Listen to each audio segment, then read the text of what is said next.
Ada bupati menghujat menteri. Enggak penting saya hujatannya apa. Materinya apa? Materinya katanya regulasinya Kemendes ini saling tumpang tindih, kemudian antar menteri juga bertentangan.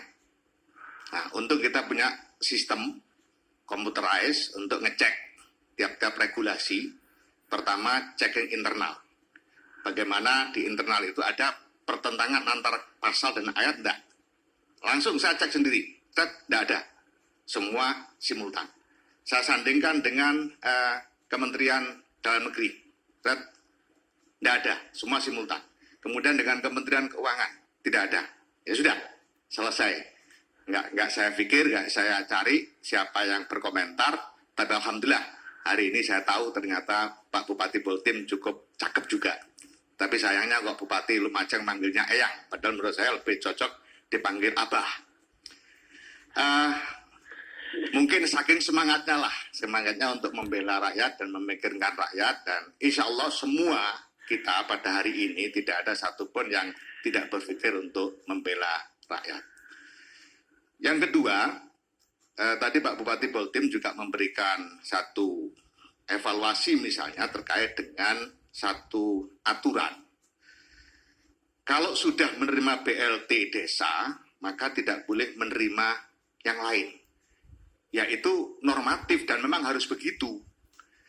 Tinggal dibalik saja. Kalau belum menerima BLT desa, berarti boleh. Nah, tadi Pak Bupati Bultim bilang awal Ramadan BLT belum cair. Sebenarnya boleh kasih sembako, kasih boleh. Karena apa? Belum menerima BLT desa. Jadi sederhana sekali sebenarnya permasalahannya. Cuma karena semangat yang tinggi mungkin ya itulah yang saya mengapresiasi. Dan alhamdulillah sudah cair BLT desa, beberapa hari saya pantau, saya tiap hari memantau. Terima kasih Pak Bupati Bultim. Dan saya berharap bupati yang lain mengikuti Pak Bupati Bultim percepatan penyaluran BLT desa. Pak Bangkarni yang saya hormati, saya ingin merunut supaya jelas duduk masalahnya, di mana saya mengatakan tidak ada kontradiksi, tidak ada tumpang tindih dalam regulasi. Ini perlu saya sampaikan, kalau menggunakan bahasanya beliau, itu namanya asbabul wurud. Nah, asbabul wurud. Jadi kenapa regulasi ini turun, kemudian bagaimana, dan seterusnya. Pertama, saya mulai dari pemerintah mulai mendeteksi adanya COVID-19 di Indonesia. Padahal sebelumnya sudah awal Januari Pak Presiden itu setiap rapat selalu mengingatkan, kita harus mulai mengantisipasi dengan segala yang terjadi di luar negeri, di Cina, di tempat-tempat lain, Indonesia harus mengantisipasi. Nah, maka keluar kebijakan macam-macam pada waktu itu.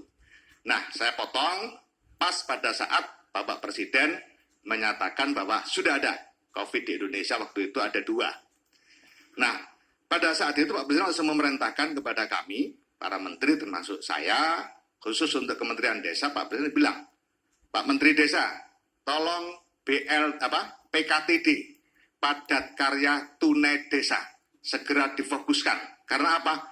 Dampak COVID ini adalah ekonomi, di samping kesehatan. Kesehatan kita persiapkan, desa menyiapkan ekonominya. Ketahanan ekonomi desa, gunakan PKTD. Maka keluarlah SE nomor 4 tahun 2020, yaitu pelaksanaan PKTD sesuai dengan protokol kesehatan.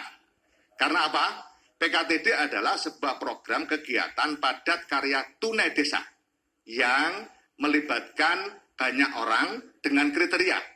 Pertama, keluarga penganggur atau setengah penganggur.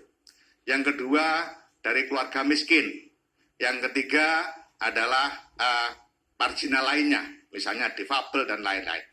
PKTD desa memang adalah satu bentuk jaring pengaman sosial yang menggunakan dana desa, tetapi dengan cara yang lebih gentle. Karena apa? Tidak sekedar memberi, tapi ada pekerjaan-pekerjaan, misalnya pembersihan saluran irigasi, kemudian perawatan tempat-tempat wisata desa karena terjadi COVID, terjadi penurunan.